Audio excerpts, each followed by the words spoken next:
Di dalam Al-Quran, Allah berfirman di dalam surat Al-Baqarah ayat 130. Kata Allah di dalam ayat yang 137 ini, Allah berfirman, "Fa in amanu bimithli ma amantum bihi faqad ihtadaw. Wa in tawallaw fa innama hum fi shiqaq. Fasayakfikahumullah wa huwas samiul alim. Sibghatallahi wa man ahsana minallahi sibghah wa nahnu lahu 'abidun. Qul atuhajjunana fillahi wa huwa rabbuna wa rabbukum wa lana a'maluna wa lakum a'malukum wa nahnu lahu mukhlisun." Shadaqallah. Bapak Ibu sekalian yang berbahagia, di subuh hari ini, kalau kita melihat daripada berita-berita hari ini, banyak sekali berita-berita yang hari ini kita temukan ada dua. Yang pertama menyedihkan, yang kedua membingungkan. Tapi tak ada yang membahagiakan, Ustaz, tak ada. Bapak Ibu sekalian yang berbahagia, kalau kita sekarang ini melihat keadaan kita nih dari sisi yang menyedihkan, kita lihat umat muslim hari ini saling menjatuhkan antara satu dengan yang lain. Itu sangat menyedihkan. Memang perkataan Nabi dalam doanya itu ada 3 doa. Satu di antara doa tersebut tidak Allah kabulkan, duanya Allah kabulkan. Yang Allah kabulkan itu ketika Nabi berdoa, "Ya Allah, janganlah engkau membiarkan umatku ini kesusahan. Allah berikan kemudahan." Itulah intinya yang pertama. Artinya ketika Nabi berdoa, "Ya Allah, jangan sampai ini kemarau." Allah tak kemarau kan, Allah kasih, Allah turunkan hujan. Terkhusus kepada penduduk Madinah ketika itu. Yang kedua, "Allah yusallita ummati." Ya Allah, jangan engkau buat umatku itu, kata Nabi, mereka diperbudak, atau mereka dihabisi, atau mereka dikuasai oleh musuh mereka.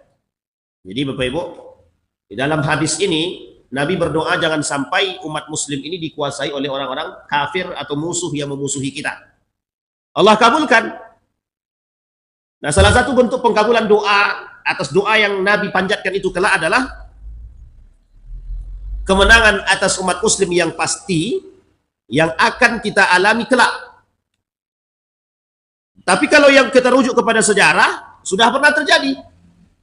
Sudah Allah menangkan. Kalau kita rujuk kepada dahulu, ketika Nabi berdoa, "Ya Allah," dalam perang Badar dan dalam perang Uhud, bahkan Nabi mengatakan kalau seandainya tidak menang, maka tidak akan ada yang menyembahmu.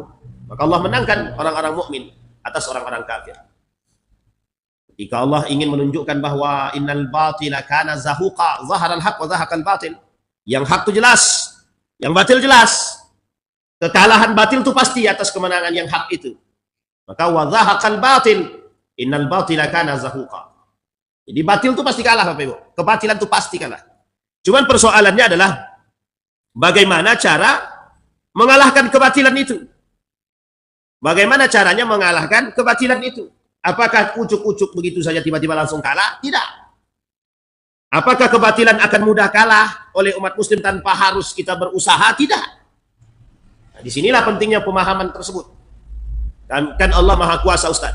Dengan kita berdoa saja pasti akan menang kita, tanpa kita harus berperang.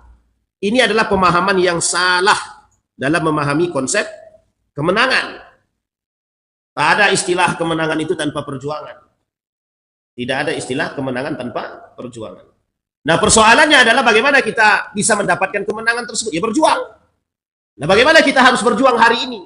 Sementara kita ini sekarang berada dalam kebingungan. Kita berada dalam kesedihan. Kita berada dalam kekacauan. Uniknya, kekalahan kita itu disebabkan oleh diri kita sendiri. Bapak Ibu sekalian yang berbahagia, di dalam Islam itu hari ini, dalam kacamata kita hari ini, itu golongan di dalam Islam itu banyak.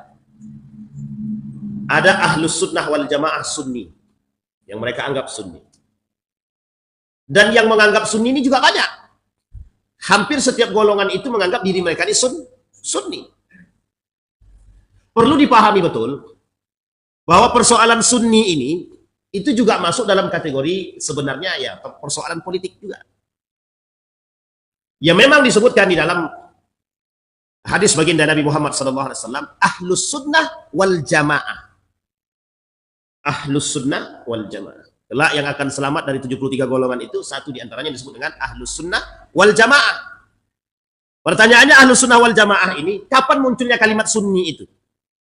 Sunni itu kapan munculnya? Ini kalau kita merujuk terhadap pertikaian umat muslim hari ini, persoalan antara sunni dan syiah misalkan. Kita harus paham dulu kalimat sunni ini munculnya kapan. Bisa dipahami Bapak Ibu ya? Jadi jangan langsung sunni itu adalah ahlus sunnah wal jamaah. Kalimat sunni ini baru muncul itu belakangan. Setelah baginda Nabi Muhammad SAW. Pada masa Nabi tak ada, pada masa sahabat tak ada. Belakangan muncul pada masa tabi'in dan tabi'in. Jadi bukan muncul pada masa dulu sunni itu. Karena ketika itu belum ada syiah. Dia kalau ada syiah itu maka disebutkan sunni syiah. Terjadi pertikaian antara sunni dan syiah, baru kita kenal bahwa itu ada sunni, kok ada syiah gitu. Syiah deklarasi pada masa dinasti Abbasiyah. Syiah muncul deklarasi. Mereka mendeklarasikan diri mereka sebagai pengikut Ali bin Abi Thalib. Nahnu syi'i. Kami adalah syiah. Memang persoalan syiah ini persoalannya agak sedikit serius memang. Tapi Bapak Ibu tidak bisa, sebelum memahami sejarah tentang syiah itu, Bapak Ibu tidak bisa ujuk-ujuk langsung mengatakan bahwa syiah ini kafir, bahwa syiah ini begini-begini. Harus paham dulu sejarah.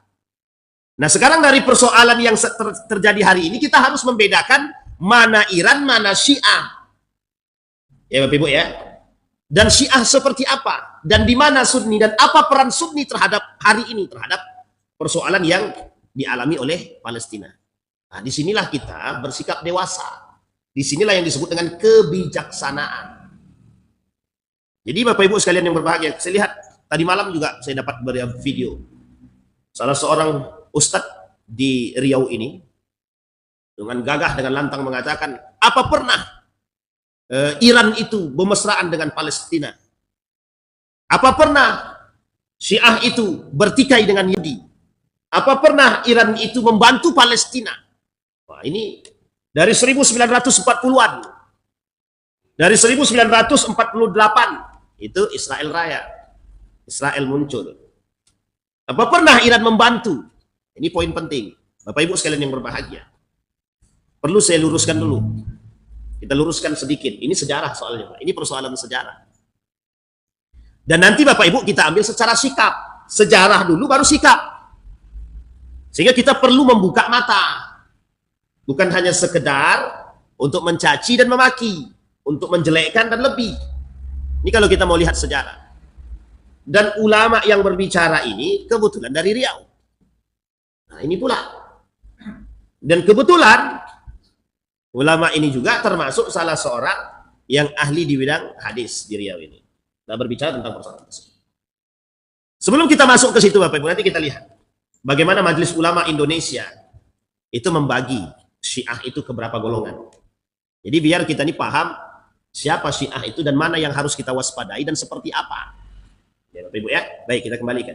Maka sunni ini, ada kalimat sunni ini, itu baru belakangan, tidak ada pada masa Nabi dan sahabat, tidak ada. Salah satu bentuk lemahnya kita hari ini itu karena pertikaian dan persoalan kita bercerai-berai tadi. Makanya kita tidak kuat-kuat Pak. Salahuddin cuma 50 tahun, kita ini sudah 100 tahun Pak, satu abad lebih. Ditekan seluruh umat muslim di seluruh dunia. Jadi cara mereka untuk melemahkan kita itu sistemnya global, internasional. Mereka akan menggunakan berbagai macam cara untuk melemahkan kita. Agar kita ini bertikai. Agar kita ini berkelahi. Tidak bersatu. Nah sekarang perhatikan Bapak Ibu. Kita melihat hari ini, yang berani berperang melawan Amerika hari ini adalah Iran. Sekarang ini Iran berdiri sendiri. Tidak ada yang membantu. Negara-negara Arab semua cari aman dan cari panggung. Israel ini adalah tangan yang digunakan oleh Yahudi untuk memperluas wilayah mereka. Sebelum terbentuknya Israel ini, oleh Yahudi dibentuk dulu satu kelompok untuk melakukan perlawanan terhadap umat Islam yang ketika itu, kerajaan Islam yang ketika itu memegang kendali atas Palestina, atas Syam. Bisa dipahami ya? Saya ulangi. Yang ketika itu Turki Utsmani berkuasa atau menguasai dan mengendalikan Syam. Syam itu termasuklah negara-negara yang kita sebutkan tadi. Sampailah ke daerah Hijaz, Saudi Arabia, yang sekarang Saudi Arabia, tapi ketika itu belum ada Saudi. Yang ada namanya daerah Hijaz. Hijaz itu mencakup daripada Mekah, Madinah. Yang ketika itu sebagai seorang gubernurnya dari keturunan baginda Nabi Muhammad SAW, namanya Syarif Hussein. Melewati perbatasan. Di perbatasan itu mana? Antara Turki, dari Turki ke Hijaz, Mekah, Madinah, melalui jalur kereta api yang dibangun oleh Jerman dalam kerjasamanya. Melewati apa? India. Jadi paham ya, melewati India.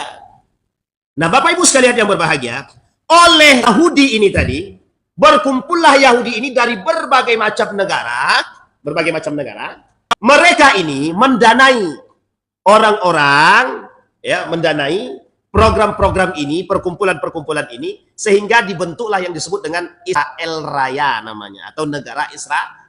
Dideklarasikan 1948. Pertanyaannya, itu sudah ada atau belum Muhammadiyah? Sudah ada belum Nahdlatul Ulama? Sudah di Indonesia. Sudah ada atau belum Indonesia? Sudah. Kita merdeka kapan? 1945. Sebelum Indonesia merdeka, 1945, kita ini belum punya satu kesatuan, belum punya aturan kenegaraan. 1945 itu kita merdeka. 1948 berdirilah Israel Raya. Israel Raya ini berdiri atas kerjasama antara Eropa yang memenangkan perang dunia ketika itu oleh Inggris, yang sudah menjanjikan kepada sebagian kelompok yang membantu perperangan tersebut. Salah satunya adalah kelompok yang di dalam perjanjian itu diberikanlah sebidang tanah untuk orang-orang Israel.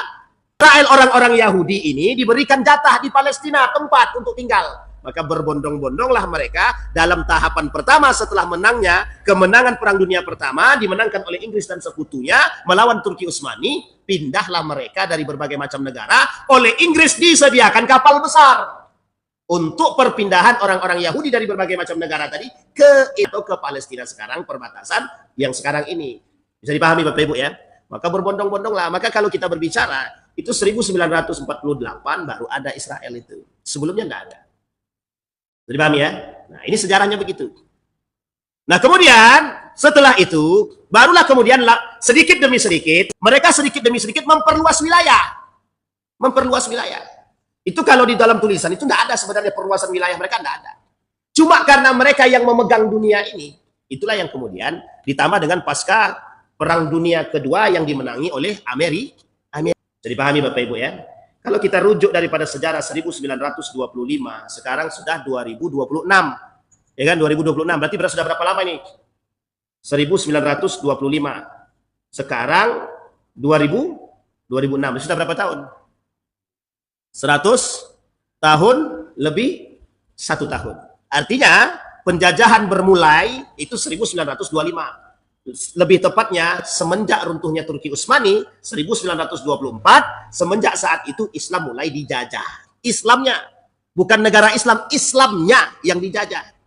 Sampailah hari ini 2026, artinya sudah lewat 1 tahun dari 1 abad.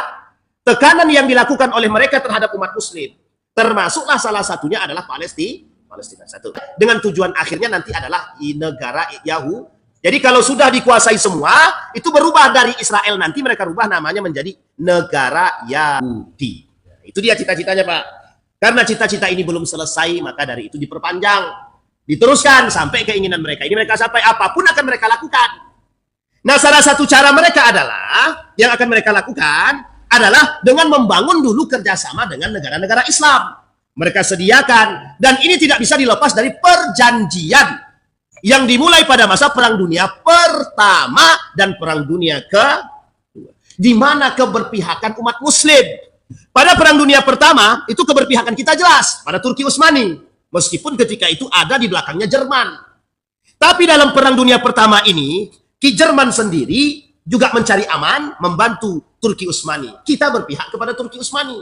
Memang ketika itu salah satu untuk melemahkan Turki Utsmani adalah dimunculkan dulu para pengkhianat-pengkhianat yang mengkhianati Turki Utsmani.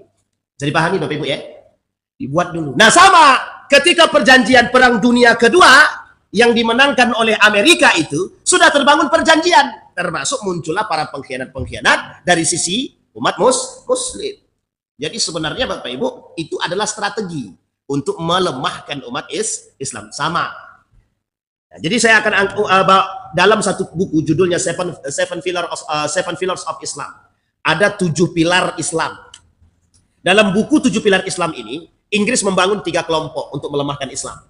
Inggris membangun 3 kelompok untuk melemahkan Islam sebelum terjadinya Perang Dunia Pertama. Oke, satu yang disebut dengan Ahmadiyah. Ahmadiyah ini lahirnya di lahir di India. Yang kedua ada namanya Bahaiyah. Nah Bahaiyah ini lahirnya di Mesir, tapi tidak terlalu populer. Kalau Ahmadiyah populer sampai ke Indonesia. Ada kelompok-kelompok yang disebut dengan Ahmadiyah, kelompok sesat juga ketika itu.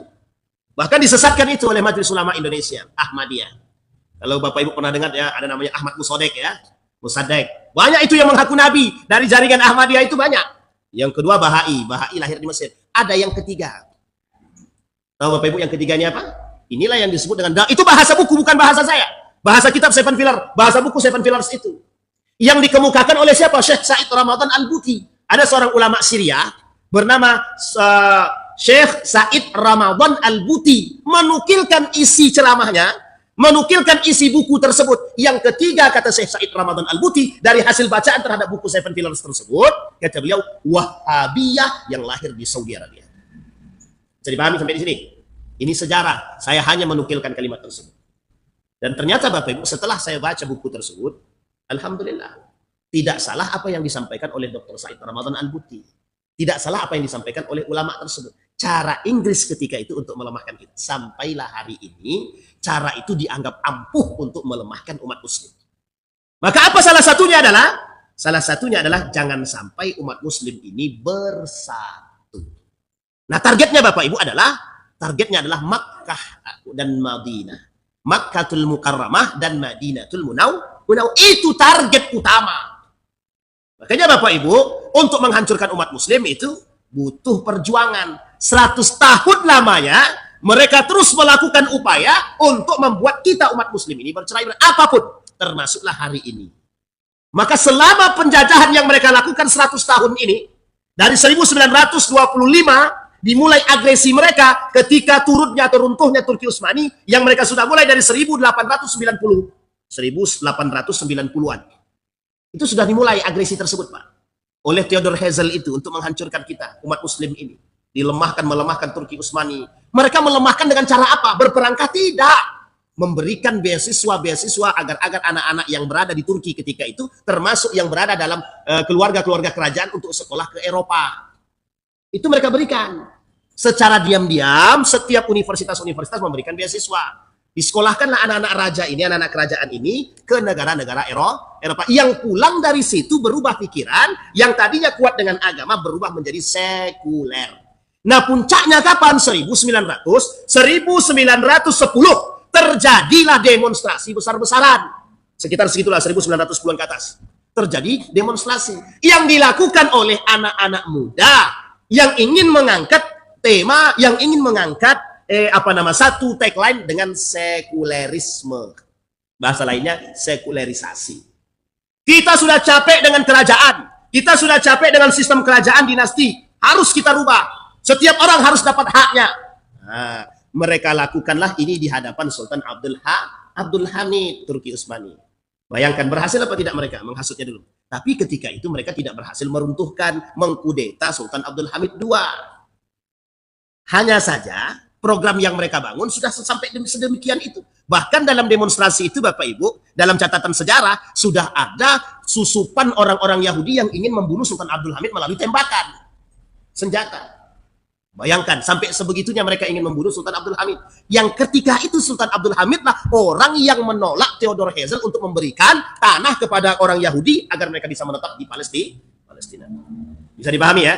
Disinilah Bapak Ibu muncullah yang disebut dengan kelompok atau organisasi yang disebut dengan Zionisme.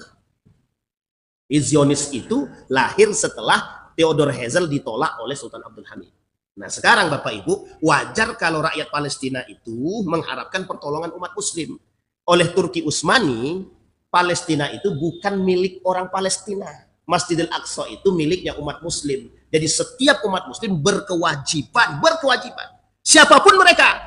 Kalau persoalannya adalah Palestina, persoalannya adalah Baitul Maqdis, penguasaan atas Baitul Maqdis, setiap umat muslim wajib menjaga kiblat kita yang pertama itu. Masjidil Aqsa. Sampai di sini paham? Bisa dipahami Bapak Ibu? Baik. Itu satu sisi dari sisi Yahudi. Sekarang perhatikan dari sisi Iran terlebih dahulu. Kita jelasin Pak pelan-pelan ya, biar nampak bedanya. Iran ini bukan Syiah pada masanya. Iran ini namanya dulu Persia. Pernah ditaklukkan satu-satunya kelompok yang bisa menaklukkan Persia ini dulu, setelah mereka menang atas Babilonia, adalah umat muslim. Yang dilakukan oleh siapa? Khalid ibn Walid dalam perang yang disebut dengan Zatus Salasil. Ada perang antar umat muslim dengan Persia. Nanti ada perang antar umat muslim dengan Romawi. Bisa dipahami ya? Yang dikenal dengan dua kekuatan besar, Bizantium Romawi dan Bizantium Imperium Persia. Jadi jangan salah, ini dalam dua kekuatan besar ketika itu Pak. Umat muslim itu masih kecil, tapi punya kekuatan mental yang besar. Mengapa? Karena kita bersatu. Diperkuatkan oleh apa? Iman ketika itu. Oleh Abu Bakar, ketika Nabi wafat, oleh Abu Bakar, Khalid bin Walid diutus untuk menumpas para nabi palsu. Beberapa ada sekitar 11 orang yang diutus oleh Abu Bakar untuk menumpas nabi palsu dan aliran-aliran sesat ketika itu. Setelah selesai dan dimenangkan, oleh Abu Bakar menulis surat. Melalui utusan diperintahkanlah Khalid ibn Walid untuk pergi ke Syam. Di antara Syam dan perbatasan itu masuk dalam daerahnya Persia yang ketika itu dikuasai oleh seorang raja yang zalim. Jadi pahami ya? Apa yang dilakukan oleh Khalid ibn Walid? Mereka melakukan ekspansi. Melakukan perluasan wilayah dengan mengirim surat oleh Khalid ibn Walid, dikirimlah surat kepada Raja Persia ketika itu. Menyerahlah, tunduklah, serahkan diri. Dijawab sama Raja Persia, dianggap main-main. Kata Raja Persia, kok kalian melawan kami, kerajaan yang paling besar, yang paling berkuasa. Dua kerajaan yang berkuasa ketika itu, Romawi satunya lagi Persia. Persia itu Iran sekarang. Sebelumnya belum jadi Iran, masih Persia. Majusi yang mereka sembah adalah api. Bisa dipahami Bapak Ibu ya, sampai di sini. Ini belum ada Sunni Syiahnya, belum ada.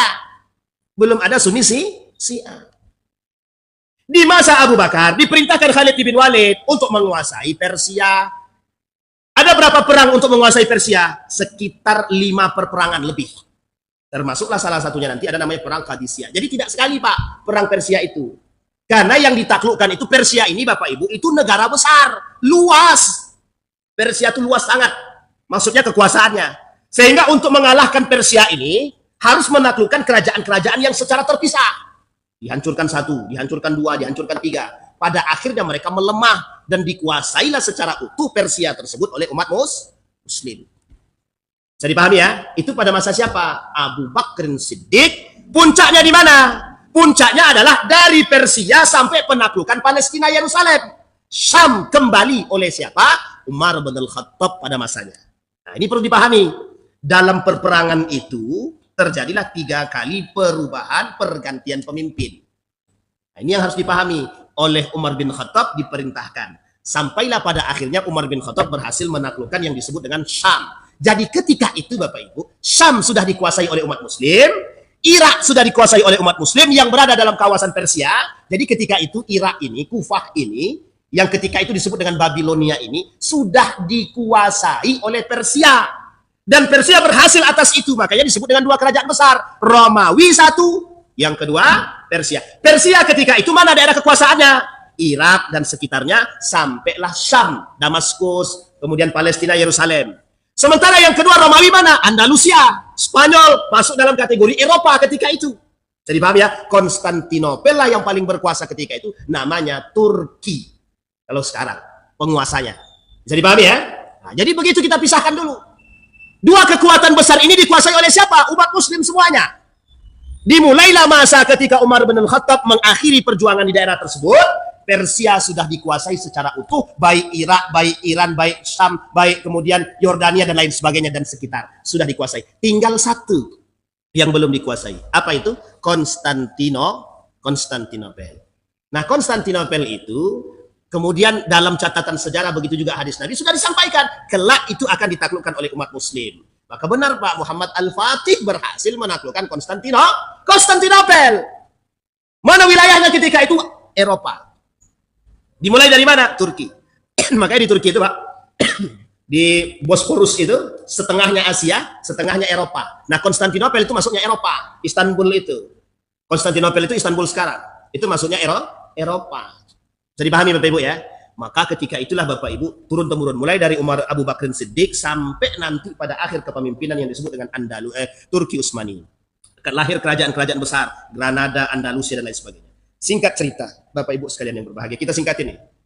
Di masa dinasti Andalusia, lahirlah kelompok yang mendeklarasi diri mereka dengan nama Syiah. Di masa dinasti Abbasiyah. Ketika itu di mana tempat mereka? Apakah di Iran atau di tempat yang lain? Di tempat yang lain. Jadi dinasti Abbasiyah ini Bapak Ibu berkuasanya di mana? Dinasti Umayyah berkuasanya di Damaskus, Syam, Palestina dan sekitar Yordania, Libanon. Itu namanya masuk wilayah Syam. Yang wilayah Syam ini ketika itu dikuasai oleh dinasti Umayyah. Dinasti siapa namanya? Ini sejarah nih Bapak Ibu, saya rangkum dari sekian tebal buku jadi 1 jam. Nah, itu dia. Yang kedua, ada namanya dinasti Abbasiyah. Dinasti Abbasiyah ini berkuasa di daerah Persia, Iran, ya, Iran. Abbasiyah ini bukan Iran, Abbasiyah ini Irak. Abbasiyah di Baghdad. Baghdad itu adalah ibu kotanya Kufah ketika itu. Nah, Kufah itu adalah Irak. Jadi, mengapa kok di sini Ustadz? Mengapa kok di Baghdad? Mengapa kok di Kufah? Karena ketika itu Ali bin Abi Thalib pindah dari Madinah ke Kufah untuk membangun kekuasaannya. Jadi ketika Ali perang dengan Aisyah, Ali nggak enak lagi tinggal di Madinah. Ketika sudah nggak enak tinggal di Madinah, Ali pindahkanlah kepemimpinan khilafah tadi dari Madinah ke Kufah. Kufah itu di mana? Irak sekarang. Bisa dipahami ya? Ketika itu, ya dinasti Abbasiyah setelah dikuasai dan sudah masuk dalam kawasan, ketika itu semuanya masih melakukan hal yang sama. Di situ masih yang disebut dengan Ahlus Sunnah wal Jamaah, masih Ahlus Sunnah wal Jamaah. Kapan adanya Syiah tersebut? Secara terang-terangan deklarasinya itu ketika pada masa dinasti Abbasiyah, mereka langsung mengatakan bahwa kami adalah Syiah. Lebih tepatnya mereka ini lahir dari beberapa kelompok. Termasuklah salah satunya diantaranya mereka menamakan Syiah Fatimiyah. Apa namanya Bapak Ibu? Syiah berarti. Nah sekarang saya tanya, di mana pusatnya ketika itu? Di Abbasiyah. Di mana Abbasiyah itu ketika itu? Di Irak. Di mana Irak itu? Tempat sana Pak. Bersebelahan dengan Iran. Berarti bukan Iran yang Syiah pertama. Bukan. Syiah pertama itu ada di Irak. Bukan di Iran. Sampai di sini bisa dipahami ya. Ini kita luruskan sejarah-sejarah ini dulu. Dalam sejarah. Nah, kapan Iran ini berubah jadi? Kapan Iran ini berubah dari Sunni berubah menjadi Syiah? Ada sejarahnya? Ada sejarahnya memang. Memang ada sejarah kelamnya juga. Memang. Tidak bisa kita ingkari, Pak. Nah, sebelum sampai ke sana, kita harus paham dulu. Syiah yang lahir ketika itu, di masa deklarasi Abbasiyah itu, Syiah yang seperti apa? Nah, lahirlah beberapa kelompok Syiah. Kita anggaplah bagi dua lah saja. Satu Syiah ekstremis, yang kedua Syiah lembut. Nah, inilah bahasa saya begitu. Syiah keras, Syiah lembut. Nah, Syiah keras ini siapa? Rafidhah. Nanti melahirkan siapa? Melahirkan Syiah Ghulat namanya. Syiah Ghulat itu Syiah yang ekstremis. Sebenarnya Rafidhah ini sudah ekstrim, Pak. Nanti lahir lagi lebih ekstrim lagi. Nah, apa maksudnya? Dari dua model Syiah ini, ada Syiah yang alirannya sangat keras sekali. Yang kedua, Syiah yang garis lembut. Nah, Syiah yang garis keras ini, Bapak Ibu, inilah Syiah ini. Yang pertama, ada yang dinyatakan oleh Majelis Ulama Indonesia mereka kafir, tidak muslim. Siapa mereka? Syiah ekstrim. Siapa mereka? Syiah yang mengatakan bahwa kami bukan Islam tapi kami Syiah. Nah, kalau mereka sudah tidak mengakui bahwa diri mereka muslim tapi mereka mengatakan mereka Syiah, secara otomatis mereka kafir. Kenapa? Mereka mengakui keluar daripada Islam. Ini lebih ekstrim daripada yang ekstrim. Bisa dipahami Bapak Ibu ya? Itu yang pertama. Yang kedua, ada Syiah yang lebih ekstrim lagi, yang cukup ekstrim di bawahnya. Makanya Syiah Rafidhah yang lahir dari persoalan aliran politik. Nah, Syiah Rafidhah ini sudah ekstrim. Di atas Rafidhah ada lebih ekstrim tadi. Yang mereka tidak mau dikatakan Syiah, tapi mereka adalah tidak mau dikatakan Islam, tapi mereka Syiah. Poin pertama, kalau ada orang Syiah mengatakan kami Syiah, kami bukan Muslim, berarti dia kafir. Tidak hanya sesat, tapi kafir. Yang kedua, ada Syiah yang sifatnya seperti Rafidhah, yang percaya dengan Imam 12, memaksumkan Imam 12. Bisa dipahami ya? Apa Imam 12 itu?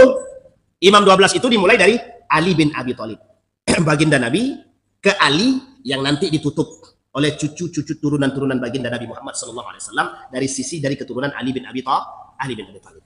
Mereka percaya yang 12 ini adalah imam yang maksum. Lah kalau ada imam yang maksum dan maksum mereka sama derajatnya dengan Nabi, berarti mereka memiliki tandingan kemaksuman. Sementara dalam pemahaman kita Ahlus Sunnah wal Jamaah, yang maksum itu cuma Nabi, tidak ada yang lain. Maka oleh Majelis Ulama Indonesia secara sederhana disebut dengan sesat. Bisa dipahami ya? Sesat. Ada Syiah yang percaya terhadap Imam 12, yang derajat maksumnya sama dengan Nabi, berarti sesat. Bisa dipahami ya? Bahkan mereka punya Quran, yang Quran mereka itu tidak dimulai dari surat Al-Fatihah, tapi dimulai dari ayat pertama kali turun. Maka Ali itu punya Quran. Qurannya Ali itu dimulai dari ayat pertama kali turun sampai ayat terakhir. Oleh kelompok ini dianggap itu yang lebih penting, yang lebih bagus. Bisa dipahami Bapak Ibu ya? Meskipun ini adalah aliran politik pada awalnya sebelum menjadi ideologi. Sampai di sini bisa dipahami? Yang ketiga, ada kelompok Syiah, ya, kelompok Syiah yang mengkafirkan sahabat, yang sahabat, yang mencela sahabat, yang mencela semuanya, mulai dari Siti Aisyah dicela karena berkelahi dengan Ali bin Abi Thalib, mencela Muawiyah, mencela Umar bin Al-Khattab, Abu Bakar Siddiq, Utsman bin Affan, dicela sama mereka, dicaci dan dimaki. Jadi pahami ya? Oleh Majelis Ulama Indonesia, ini masuk dalam kelompok aliran Syiah yang sesat. Apa namanya? Aliran Syiah yang sesat. Tapi tidak kafir, tidak. Kenapa tidak kafir? Tuhan masih sama, Nabi sama, Al-Quran sama. Bisa dipahami Bapak Ibu ya? Pada sisi ini tidak dikafirkan oleh Majelis Ulama Indonesia. Pertanyaan saya muncul, apakah Majelis Ulama Indonesia punya kapasitas untuk menentukan itu? Punya, karena dia Majelis Ulama Indonesia. Pasti mereka mencari tahu dan memahami dan membaca. Di MUI itu Pak, ada aliran orang-orang yang paham dengan aliran-aliran politik Islam, aliran-aliran akidah dan lain sebagainya, pasti ada. Yang dari situ pasti mereka memahami. Nah, yang keempat Bapak Ibu, ada namanya Syiah Zaidiyah. Apa itu Syiah Zaidiyah Pak Ustadz? Inilah Syiah yang sifatnya moderat. Bagaimana sifatnya Syiah moderat itu Pak Ustadz? Syiah moderat ini, Syiah Zaidiyah ini, Syiah yang lebih dekat dengan Ahlus Sunnah wal Jamaah. Kalau sekarang ini disebut, mereka tak mau disebut dengan Syiah, tapi mereka mau disebut dengan Ahlul Bait, keturunan baginda Nabi Muhammad Sallallahu Alaihi Wasallam. Namanya Ahlul Bait. Abi, kalau kita di sini namanya Abi, Ahlul Bait Indonesia namanya. Jadi pahami ya Bapak Ibu ya? Mereka tidak mau disebut dengan Syiah karena menurut mereka ada konotasi-konotasi yang kurang sepadan, artinya kurang baik. Nah, mereka mengatakan mereka adalah pengikut bagian daripada keluarga baginda Nabi Muhammad SAW yang mereka sebut dengan Abi, Ahlul Bait Indonesia. Nah, dimanapun ada beberapa. Nah, tapi secara umum mereka ini disebut dengan Syiah Zaidiyah. Jadi pahami Bapak Ibu ya? Nah, Syiah Zaidiyah ini Bapak Ibu tidak mencela para sahabat, tidak mencela. Ini yang saya pahami dari kutipan-kutipan Majelis Ulama Indonesia dan beberapa literatur-literatur yang lain. Yang kedua, mereka tidak mempercayai tidak memaksumkan Imam 12. Artinya mereka tidak memaksumkan Imam yang 12, tidak mencela para sahabat. Artinya secara kesesatan yang dipandang oleh Majelis Ulama Indonesia sudah tidak berada pada diri mereka. Inilah yang disebut oleh sebagian kalangan sebagai Syiah yang moderat sampai hari ini. Bisa dipahami Bapak Ibu ya? Nah, jadi pahami dulu Syiah ini. Nah, sekarang kita lihat Bapak Ibu. Bagaimana cara kita melihat? Kita lihat dulu sekarang Iran itu kapan berubah dari Sunni jadi Syiah? Setelah terjadinya pengkhianatan yang dilakukan oleh sekelompok kerajaan Islam kecil yang berada di kawasan atau yang berada di dalam naungan Turki Utsmani. Berkhianatlah mereka. Kalahlah Turki Utsmani ini. Di satu sisi ketika terjadinya kekalahan itu, terbangunlah satu kerajaan kecil di daerah Iran ini. Namanya dinasti Safawiyah. Dinasti apa namanya? Safawiyah. Lahir dari kelompok Syiah Fatimiyah. Sudah dipahami ya Bapak Ibu ya? Syiah Fatimiyah. Di mana ketika itu? Di Iran. Di mana Bapak Ibu? Di Iran. Seketika dinasti Safawiyah ini berkuasa, arti berkuasa di sini, jadi gini, di Iran itu ada kerajaan kecil Islam. Di Irak ada kerajaan kecil Islam. Di beberapa daerah ada kerajaan-kerajaan kecil yang oleh mereka ini, sebagian mereka ada yang berkhianat kepada Turki Utsmani, tidak lagi masuk dalam karasidenan, mengeluarkan diri daripada kerajaan Turki Utsmani. Tapi tetap Islam mereka, tetap Islam. Cuma mereka tidak mau bersatu. Ada alasan, ada. Apa alasannya? Kalau bahasa kita sekarang ini, mereka pengen merdeka secara otonomi daerah. Jadi mereka mau menang, mau berkuasa. Sehingga Bapak Ibu ketika itu berdirilah satu kerajaan kecil namanya dinasti Safawiyah namanya, di Iran, di Persia. Nah, dinasti Safawiyah ini lahir dari mana? Lahir dari keturunan yang disebut dengan Syiah Fatimiyah, yang ketika itu berpusat di mana? Di Mesir. Di mana Bapak Ibu? Di Mesir. Nah, dari sinilah lahir yang disebut dengan Syiah. Nah, mulai saat itu Bapak Ibu, ketika itu belum langsung Sunni itu di bumi hanguskan, belum. Tapi ketika kerajaan dinasti Safawiyah mulai berkuasa di Iran itu, di Persia itu, mulai berkuasa dia, disinilah kemudian Bapak Ibu, kelompok-kelompok Sunni mulai dikurangi, mulai dikurangi prioritasnya. Disingkirkan sedikit demi sedikit, ulama-ulama Sunni disingkirkan. Tidak boleh lagi memiliki andil, dikurangi, sehingga menguasailah dinasti Safawiyah ini satu kerajaan tadi, menguasai satu tempat yang disebut dengan Iran. Pertanyaan muncul, apakah di Iran itu 100% Syiah? Tidak. Apakah ada Sunni di Iran? Ada, minoritas. Selain dari Sunni ada lagi nggak? Ada, Nasrani, minoritas. Selain dari itu ada lagi nggak? Ada, Yahudi, minoritas. Jadi jangan Bapak Ibu kira di Iran itu semuanya Syiah. Tidak. Jadi cara kita memahami itu jangan langsung mengambil kesimpulan sesat, kafir, merusak. Nah, sekarang kita lihat, kita kaitkan dengan sejarah yang sudah kita baca tadi, kita kaitkan dengan kondisi Palestina. Pertanyaan muncul, betulkah Iran ini tidak pernah membantu Palestina?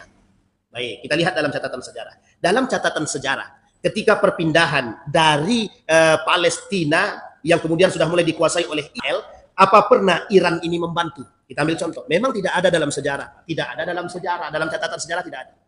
Tapi perlu Bapak Ibu pahami, ya, Iran itu salah satu tempat yang menjadi kebangkitan Islam pada masa dinasti Abbasiyah. Ada dua tempat setidaknya. Jadi lahirnya, jadi gini, di peradaban Islam mulai tumbuh pesat pada masa dua dinasti. Satu dinasti Umayyah, yang kedua dinasti Abbasiyah. Pada masa kepemimpinan Umayyah, yang kedua pada masa kepemimpinan Abbasiyah. Di mana dua tempat ini Bapak Ibu? Satu Irak, yang kedua Iran. Di masa dinasti Abbasiyah, lahirlah Bapak Ibu para ilmuwan-ilmuwan Muslim. Ketika itu di masa dinasti Abbasiyah, Iran ini, Persia ini masuk dalam sisi kekuasaannya dinasti Abbasiyah yang ketika itu berpusat di mana? Berpusat di Irak, Kufah. Bisa dipahami ya? Apa pernah Iran itu membantu Palestina? Memang tak pernah. Dalam catatan sejarah. Bahkan dalam catatan sejarah, tidak pernah Syiah itu bermusuhan dengan Yahudi, tak pernah. Dalam catatan sejarah ya, dalam catatan sejarah. Justru sebaliknya, apa pernah Syiah itu membunuh para orang-orang Sunni? Pernah dalam catatan sejarah. Sekarang kita lihat. Ada sebabkah itu terjadi? Ada. Ada sebabkah Syiah bekerja sama dengan Yahudi? Ada. Ada sebabkah ketika itu Persia berani memberikan peluang bagi Yahudi? Ada. Ini sejarah. Pertanyaannya adalah, ketika Yahudi bekerja sama dengan Persia untuk menaklukkan Babilonia, sebelum itu Islam belum ada. Islam belum ada. Pertanyaannya, sebelum datangnya Syiah, siapa yang menguasai itu? Iran. Ketika itu Iran punya kekuasaan? Enggak. Mana kekuasaannya? Kekuasaannya ada di Kufah, dinasti Abbasiyah. Pertanyaannya, apakah dinasti Abbasiyah ketika itu memberikan bantuan kepada Palestina? Memberikan bantuan. Jangan salah. Jadi ketika itu pada masa dinasti Abbasiyah, yang namanya Syam itu bagian daripada kekuasaan umat Muslim. Bisa dipahami Bapak Ibu ya? Jadi setelah Umar bin Khattab itu menaklukkan Syam itu, semua sudah masuk dalam ketika itu. Yang ketika itu apa yang mau dibantu oleh mereka? orang umat muslim semua dalam kekuasaan Islam.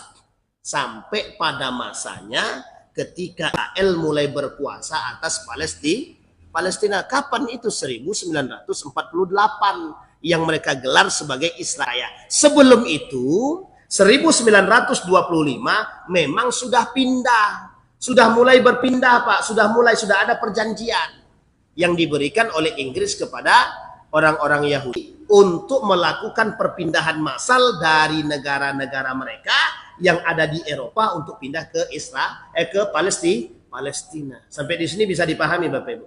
Yang ketika itu memang tidak ada bantuan yang diberikan. Bapak Ibu paham kenapa Iran tidak memberikan bantuan dalam segala. Mereka dalam kondisi yang terikat, terisolir, terblok. Kalau bahasanya begitu, diblok. Mereka nggak bisa ngapa-ngapain. Tapi apakah mereka lantang? Lantang. Sangat lantang sekali.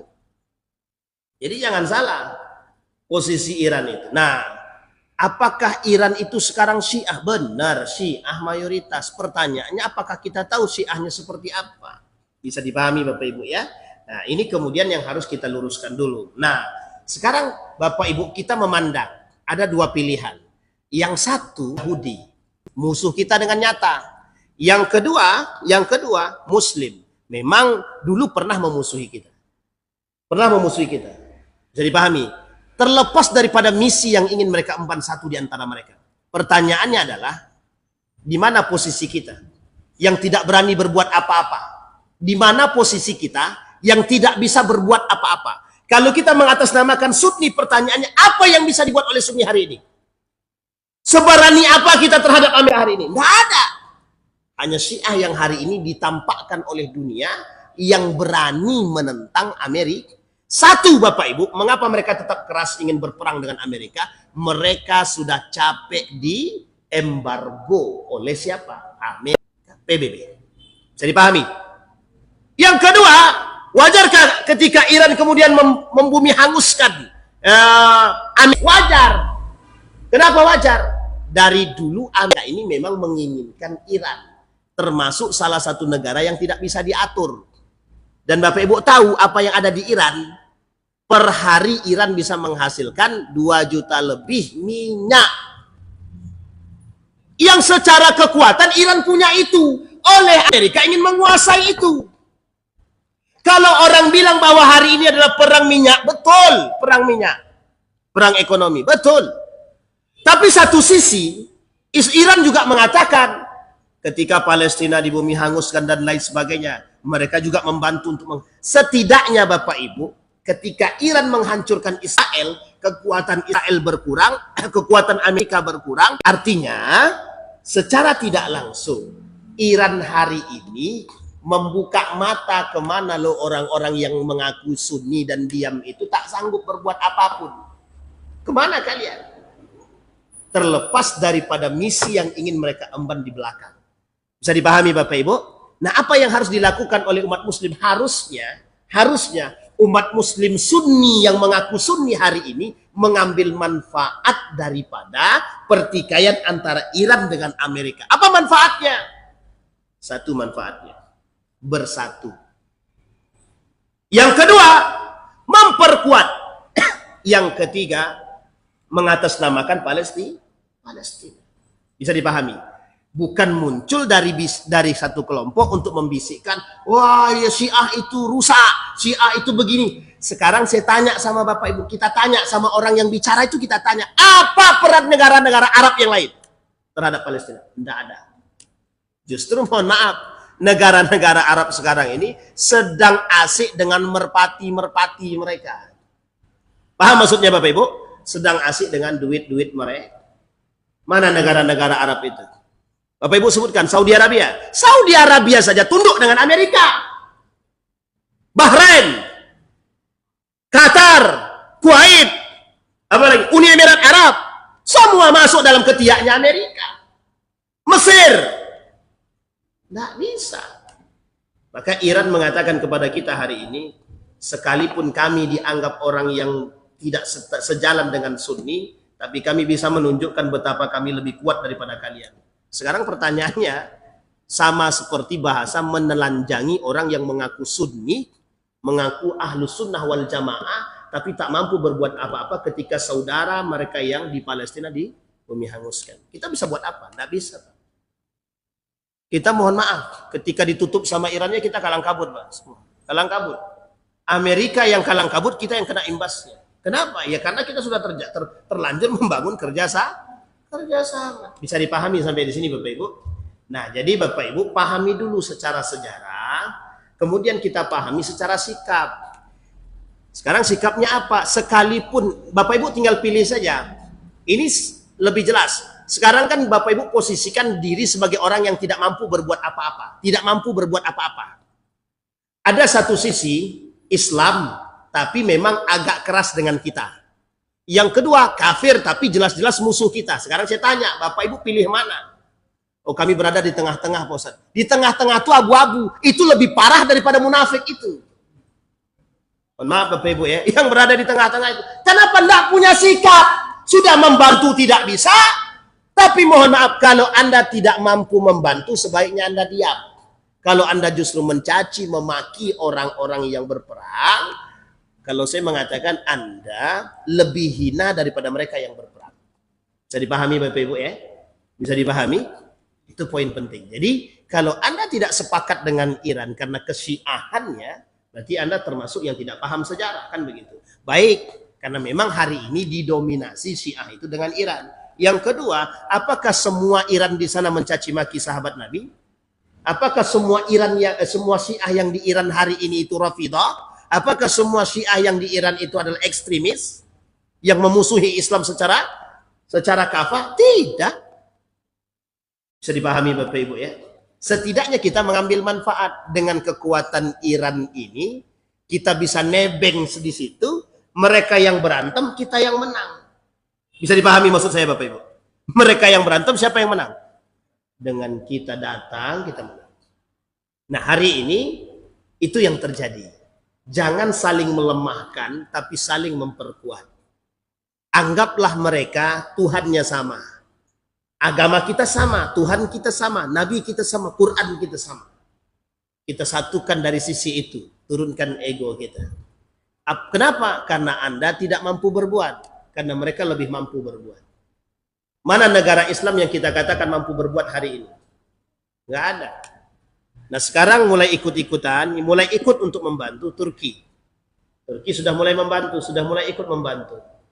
Turki itu punya catatan sejarah yang tidak bisa ditinggalkan.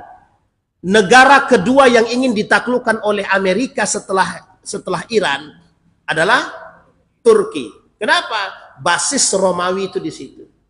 Jadi jangan salah Bapak Ibu, kita perlu paham sejarah itu di situ. Makanya mohon maaf, kenapa rakyat Indonesia ini bodoh dengan sejarah agama? Ya karena memang, itu dipotong oleh lima terakhir tadi ya. Kita itu dibodohkan Pak, bukan bodoh, dibodohkan. Dijauhkan dari sejarah-sejarah begini. Makanya Bapak Ibu mungkin tidak pernah dengar perang salib dalam pengajian, belum pernah dengar mungkin tentang persoalan perperangan Qadisiyah dan lain sebagainya. Bagaimana? Itu motivasi semua. Tentang semangat jihad itu. Nah itu yang harus dikendorkan dari kita. Sehingga yang kita pentingkan adalah merpati. Nah, jadi penting pula merpati daripada nyawa 70.000 di sana kan. Nah itu yang kita maksud Bapak Ibu. Jadi kesimpulannya Bapak Ibu sekalian berbahagia, saya tidak mengajak Anda untuk merubah kebijakan Anda sendiri semua, tapi bersikaplah sebagai seorang mukmin yang moderat hari ini. Anda lebih dewasa dalam memandang persoalan, pandanglah dengan iman dan ilmu. Sehingga kita akan temukan di mana titiknya. Tapi kalau kita berbicara dengan nafsu dan popularitas, selesai urusan Pak. Kita tidak punya apapun, kita tidak punya kekuatan, kita tidak punya ini. Akhirnya apa? Sampai kiamat pun kita akan lemah Pak. Tenang Ustadz, Allah akan janjikan kemenangan. Tidak mungkin ucuk-ucuk tiba-tiba itu lahir Salahuddin. Nah, langsung lahir, langsung kuat dia. Tidak bisa Pak, ada proses. Anak kecil bisa tumbuh dewasa, ada proses. Makan dulu tahun, 2 tahun, 3 tahun, baru dia besar. Itu pun besar bukan jadi pejuang. Lah kalau kerjaannya makan mau jadi apa dia? Anak kecil yang dikasih makan dari kecil sampai besar, kalau kerjaannya cuma makan, kira-kira besarnya jadi apa? Ya pemakan Pak. Tapi kalau anak kecil dari kecil kita ajarkan, mohon maaf Pak, kita ajarkan apa namanya ini ya, arit, kira-kira besarnya jadi apa dia? Ya tukang arit lah.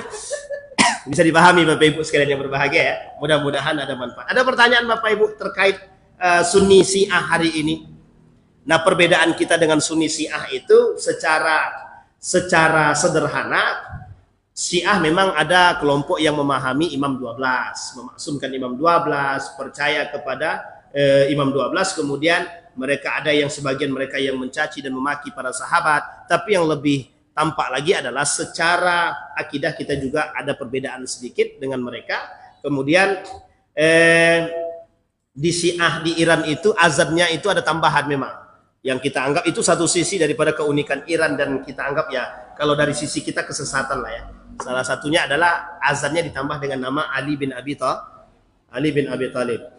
Jadi kalau kita asyhadu an la ilaha illallah, kemudian wa asyhadu anna Muhammadar Rasulullah, nah mereka asyhadu anna Aliya, saya lupa di akhirnya karramallahu wajhah atau apa begitu. Nah, jadi tambahannya itu dalam azan mereka. Jadi mereka punya kelebihannya di situ. Tapi ya dalam pandangan kita tetap membantu mereka bukan berarti jadi Syiah. Ingat ya Bapak Ibu, membantu mereka bukan berarti jadi Syiah. Kita perlu mencari strategi, karena kita tidak kuat, kita bergabung dengan yang kuat. Nah, jadi ketika kita bergabung dengan yang kuat, kita tahu kelemahan yang kuat tadi, sehingga kelak kita bisa menguasai yang kuat, dan kita bisa menjadi, setidaknya yang kita pelajari satu saja, semangat juang mereka. Setidaknya yang kita pelajari adalah semangat mereka untuk mengatakan bahwa kami bersama Palestina. Persoalan benar atau salahnya itu belakangan. Yang penting kita munculkan dulu motivasi semangat juang kita tadi. Sementara kita hari ini mencaci dan memaki, mohon maaf, doa pun tak sampai. Nah, itulah bahasa kasar kita. Mengaku demi Palestina. Nah, apalagi kalau kita membelanya Yahudi, itu lebih parah itu. Karena kita membela musuh.